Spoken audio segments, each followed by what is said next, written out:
Congressman Tom MacArthur, quote, moderates in recent days have cornered MacArthur to air their gripes. You're going to make us lose the majority, one said. Joining me, Congressman Tom MacArthur, Republican from New Jersey, and co-chairman of the moderate Republican Tuesday group who wrote the amendment that helped revive the GOP bill. Good evening, sir. Good evening, Greta. First of all, are you getting heat from some of these Republicans? Well, sure. There's some people that see this differently than me, but But there's one thing about seeing it differently and having a good ideological disagreement, but are they giving you more of a jab than that? Yeah, sure. Some are mad, but this is about people. And I think it's really important, particularly on a day like this when there are Americans that are scared. I'm not going to get lost in the politics of this. This is about now explaining to the American people what this really does. Tens of millions of dollars have been spent creating this panic among people, and that's not good for America. Let me ask you the same questions I asked Congressman Steny Hoyer, and I should say you have an insurance background, which is sort of interesting to bring to this discussion. President Trump says premiums go down. True or false? I think that's true. True for everybody or just true for some? Well, think about why premiums have skyrocketed. Do they go down? I mean, people. Well, it's not only I think people are less interested in sort of the debate, but what's going to happen? It's how they go down. The reason premiums have skyrocketed over the last 7 years is because pre-existing conditions are being borne by all of the policyholders, and millions, 23 million, haven't bought insurance. So you have this less than optimal group paying for all these pre-existing conditions. So who will be paying for all these pre-existing conditions? Well, we've moved it from the policyholder to the much broader shoulders of the taxpayer, and that will allow everyone's premiums to drop. That's what I believe will happen. So we're just sort of shuffling things around a little bit. Well, it's not just shuffling things around. It's giving the states flexibility to think of other ways other than a federal structure for helping people. And if we change nothing, if we just say states you have to do it exactly like Obamacare set it up, but we're going to change subsidies into tax credits, that would do nothing to bring premiums down. And that's the other half of this problem. We have to help people that are vulnerable. And as has now been shared somewhat publicly, I have lived that. I've lived it twice in my life, watching my father.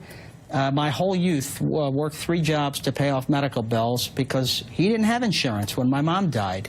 She died when I was 4 of cancer, and he was paying off bills until I was in college.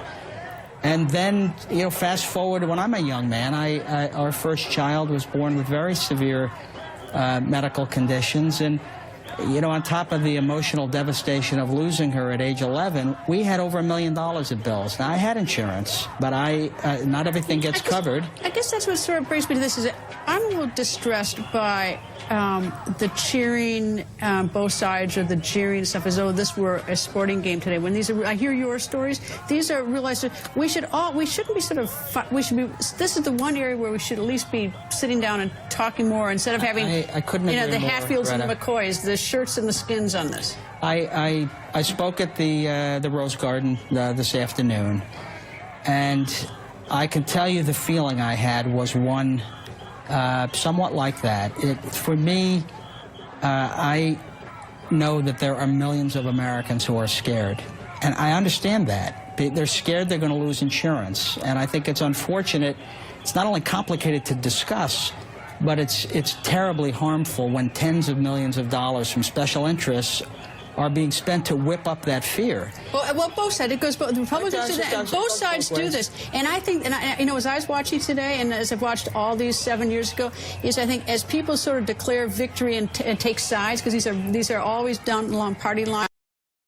Is I think any second one of us can get that phone call. Yes. And boy, that changes everything. You take a whole new look at all of this. You know, that's true. You have a much better. You have a much more willingness to look for solutions than to win, whatever that win may be. Well, my message to the American people is simply this. This was a first step, but if we don't fix this, I heard you interview Steny Hoyer, who I'm fond of. He's a good man, but he's completely wrong when he says if nothing is done, everything is just going to go along merrily. That's not true. That's not what's happening right now. Aetna announced today leaving 2 markets.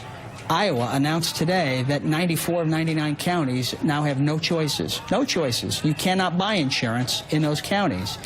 My state of New Jersey, 18 months ago, had 6 insurers. Now we're down to 2. A third of U.S. counties are down to 1. And where there is insurance, premiums are going up by 60%, 70%. Arizona is over 100% 2 years in a row. That hurts people. And we have 23 million Americans right now, as we're sitting here, who do not have insurance. And to add injury to insult, or insult to injury, they pay a penalty for not being able to afford it. This going over to the Senate, unlikely, it's not going to pass as is with the Senate. They may do some, adjustments to it somehow. It comes back to the House. It's only 217 votes that you had in the House. You move the needle any direction. You can lose someone from the moderate group or someone from the Freedom Caucus, right? Well, we'll see. How good was the president arm twisting? How did he do that? Well, I think the president played a constructive role.